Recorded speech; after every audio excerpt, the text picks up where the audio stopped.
Bonjour à tous, j'espère que vous allez bien. On se retrouve aujourd'hui pour une nouvelle vidéo dans laquelle on va parler un petit peu d'astuces sur Starfield. Le jeu étant très complet et partant un petit peu dans tous les sens, puisqu'on peut aussi bien jouer en mode FPS, on peut explorer la map, on peut voyager en vaisseau, faire du combat spatial, on peut évidemment aussi passer du temps à améliorer son personnage, à construire des relations avec d'autres personnages. Il y a tellement de choses à faire sur Starfield, il y a tellement d'éléments de gameplay différents qu'on peut vite être un peu perdu, et vu que le jeu ne vous donne pas toujours les astuces de manière évidente, et bien aujourd'hui j'ai décidé d'en partager quelques-unes avec vous qui vraiment peuvent changer votre gameplay et rendre votre gameplay un peu plus léger et un peu plus fun. On va commencer par parler un petit peu des compétences, puisqu'évidemment sur Starfield vous allez pouvoir avec vos points de compétences et avec la création du personnage lui attribuer certaines compétences. Il y en a qui sont plus intéressantes que d'autres en début de jeu, et en voici tout simplement la liste. Je vous conseille de soit mettre un trait de caractère pour votre personnage, soit dans les premiers points de compétences utilisés, la compétence persuasion. Il y a énormément de missions dans lesquelles grâce à des dialogues et grâce à la compétence persuasion, vous aurez la possibilité de négocier avec certains personnages pour éviter de devoir les soudoyer ou pour éviter le combat. Je dirais qu'il y a presque 50% des missions du jeu où la compétence persuasion peut vous éviter bien des problèmes, et c'est donc pour moi vraiment l'une des compétences les plus importantes du jeu. Il y a ensuite évidemment la compétence jetpack que vous allez trouver dans la rubrique technicien. Cette compétence vous permet d'utiliser le jetpack. Le jetpack est ultra utile en toutes circonstances, que ce soit pour voyager plus rapidement, que ce soit pour grimper sur des collines ou sur des falaises pour prendre l'avantage sur le combat contre vos adversaires, ou que ce soit pour vous extirper d'une situation un petit peu compliquée. Le jetpack c'est extrêmement important et pour moi il fait vraiment partie des compétences majeures à développer. La compétence haltérophile est très importante également, puisque c'est cette compétence qui va faire que vous pourrez porter plus de poids sur vous et avoir plus d'objets dans votre inventaire.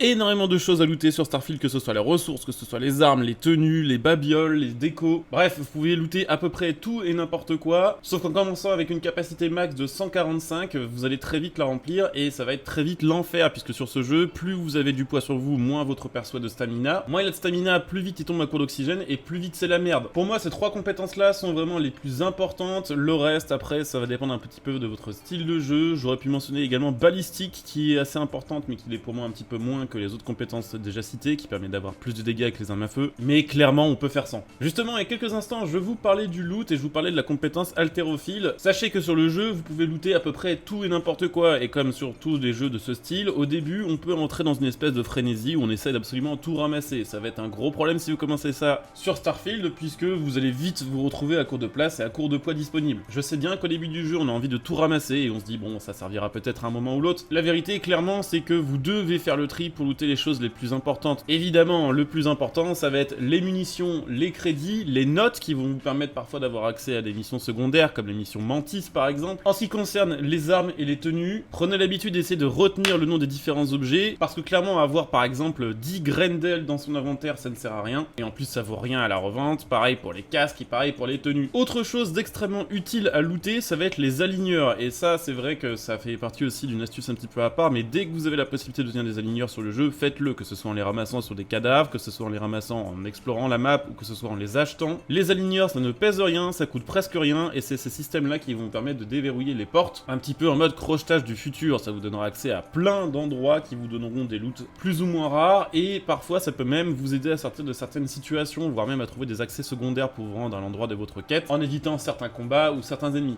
Justement, en ce qui concerne les objets et leur valeur à leur revente, sachez que la valeur qui est indiquée sur les menus du jeu est absolument différente de la valeur à laquelle vous allez pouvoir vraiment revendre vos objets. Et tout ça pour une simple et bonne raison, c'est que pour augmenter la valeur de vos objets, vous allez devoir développer la compétence qui s'appelle commerce. Cette compétence vous permettra de revendre vos objets plus chers et d'acheter les objets moins chers, ce qui fera une grosse différence sur le long terme. Sachez d'ailleurs qu'il est possible de revendre toute la cargaison de votre vaisseau au comptoir de l'autorité commerciale. C'est des bornes jaunes et vertes que vous allez trouver à côté des endroits où vous allez pouvoir atterrir. Ces bornes vous permettront de revendre tous les objets que vous avez dans votre stock de vaisseau. La seule chose à savoir cependant, c'est que ces bornes n'ont que 5000 crédits, donc si vous avez pour 6000 crédits d'objets, vous pourrez pas tout lui vendre. Mais heureusement, il y a une petite astuce, sachez que si vous allez dormir dans un lit et que vous mettez une nuit de 24 heures, l'argent reviendra au max dans la borne et vous serez capable de lui revendre d'autres objets. Donc la strat, c'est d'atterrir, d'aller à la borne, vendre un max de trucs, dormir 24 heures, revenir vendre des trucs et ensuite repartir en exploration une fois que son stock est vide. N'oubliez pas également que vous vous pouvez avoir des compagnons sur le jeu et que les compagnons sont extrêmement utiles. Donc pensez, lorsque vous allez partir en mission dans votre vaisseau, à bien prendre un compagnon avec vous. Ils ont plusieurs utilités. Déjà, vous pouvez stocker des objets sur eux. Donc si vous avez trop de poids sur vous et qu'il y a des objets que vous voulez absolument conserver, que vous voulez pas jeter, vous pouvez les filer à votre compagnon et c'est lui qui les portera. Deuxième chose, en général, en early game, les compagnons ont des bien meilleures compétences que vous et peuvent être extrêmement utiles pour réaliser des missions dont le niveau serait trop difficile pour vous. Par exemple, de mon côté, j'avais pris Sarah comme compagnon, une des premières compagnons que vous pouvez avoir sur le jeu, et c'est clairement elle qui m'a permis de réussir la quête Mantis. C'est une quête dont j'ai parlé en vidéo hier, c'est une quête qui vous permet d'obtenir une armure extrêmement rare et obtenir un vaisseau unique. Sauf que dans cette quête-là, vous allez tomber sur des level 30, des level 40, et je l'ai faite en étant level 5 cette quête-là, et clairement, c'est parce que j'avais ce compagnon, Sarah, qui mettait beaucoup de dégâts aux ennemis, qui en a buté beaucoup à ma place. Sachez qu'en plus, les ennemis tués par votre compagnon vous rapportent quand même de l'XP, donc c'est vraiment tout bénef. Bon, pour terminer, une astuce qui a vraiment changé mon gameplay vaisseau, c'est vrai que le gameplay vaisseau sur Starfield, il est pas vraiment obvious, il y a beaucoup de touches à connaître et l'interface est pas forcément super claire.